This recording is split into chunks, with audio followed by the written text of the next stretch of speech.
Assalamualaikum. Let's start with paper 6. So for physics, so paper 6, this one states sand is a granular material composed of very small, irregularly shaped mineral particles. The student determines the density of sand by two methods. So we are going to find density of sand. She uses the apparatus shown in the figure below. So let's move and see the figures.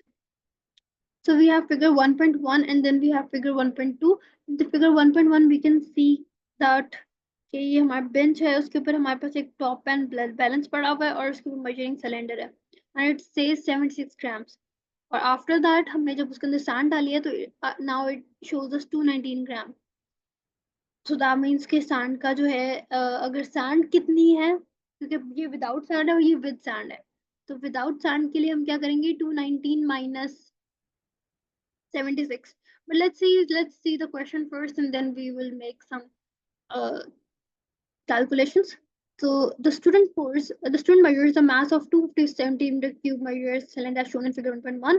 She pours and into the measuring pours sand into the measuring cylinder and measures the mass of measuring cylinder and sand. Okay, that was the exactly question that I just told you.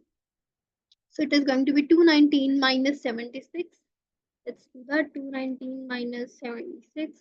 That is going to be 143 grams. So that is the answer for this part. Okay. The student measures the volume V1 of the sand in the measuring cylinder. V1 as in the volume 1 that is 108 centimeter cube. ये उसने हमें बता दिया है. हमें ये पता है ये 108 centimeter cube है. अब उसने कहा calculate a value for density P1 of the density sand sample. Use the values from A1 and the equation P1 is equal to M over V1 include a unit. Okay.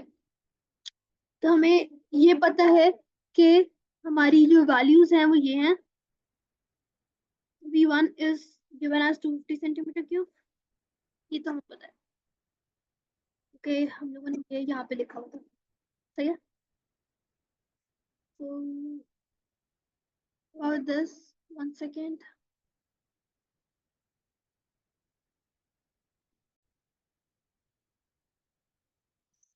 Okay हमारे पास volume 250 centimetre cube है. ये हम लोगों ने measuring cylinder से देख लिया. हमारे पास जो फॉर्मूला है वो है P1 is equal to M over V1. तो M हमारे पास अभी मास हम लोगों ने निकाला सैंड का. जो सिर्फ सैंड का मास है वो हम लोग निकाल रहे हैं. तो वो हमारे पास है 143. V1 हमें गिवन है. मैंने इस फॉर्मूला को यूज किया V1 M1. तो मैं इसकी वैल्यू डाली 140. V1 की वैल्यू थी 250. तो जब हम इसको डिवाइड करेंगे I am going to get 0.572 gram पर सेंटीमीटर क्यूब. ओके तो इसका मतलब है कि हमारे पास 0. Second, let me see this. I just overlooked it. I forgot that we were already given 108. So we're not going to use 250. Instead, we are going to use 108. With that, I'm going to get 1.324 gram per centimeter. So that will be the answer for this part. P1 now we're going to get is 1.34 gram per centimeter cube. So include a unit. This is important. This holds 1 mark. Method 2. So method 2 is that student ने 100 centimeter cube of water जो है वो एक measuring cylinder में डाला जिसके अंदर already sand sample था. Some of the water soaks into the sand sample and she waits for the water level to become constant. Record the reading V2 of the water level in the measuring cylinder shown in figure this. तो फिर हम लोग इसको जरा zoom in करते हैं और अब इसको रीड करने की कोशिश करते हैं. हम इसको किस तरह से रीड करेंगे. मेरा कहाँ चला गया कर्सर. ओके तो we have 150 over here 160 over here. इसके दरमियान में हमारे पास 1 2 3 4 है यानी 5 प्लेसेस हैं. तो ये हमारे पास बन जाएगा 152. ये हो जाएगा 154. ये हो जाएगा 156 और ये हो जाएगा 158 और फिर 160. 2 का जो है गैप होगा इन सब के दरमियान. तो जो ये वाटर लेवल है ये किस पे है 154 के ऊपर है. सही है, तो हम इसको 154 लिखेंगे। ये छोटा, चलो नीचे चलते हैं। तो हम यहाँ पे 154 सेंटीमीटर क्यूब जो है यहाँ पे आंसर लिख देंगे। Moving on to the last part. यहाँ पे उसने हमसे पूछा है कि calculate another value for the density P2 of the sand sample. अब हमने यहाँ पे, क्योंकि हमें पता तो चल गई है, तो हम यहाँ पे 154 लिखेंगे और सेंटीमीटर क्यूब तो ऑलरेडी लिखा हुआ है। फिर उसने कहा use the values from A1 and B1 in the equation P2 is equal to MV2 minus K where K is equal to 100 centimetre cube.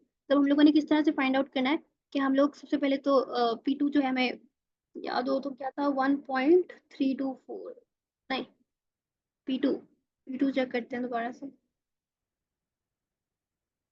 ओ वो तो P1 थी, सॉरी। P2 हमने फाइंड आउट करना है। Yes, we have to find out the P2। So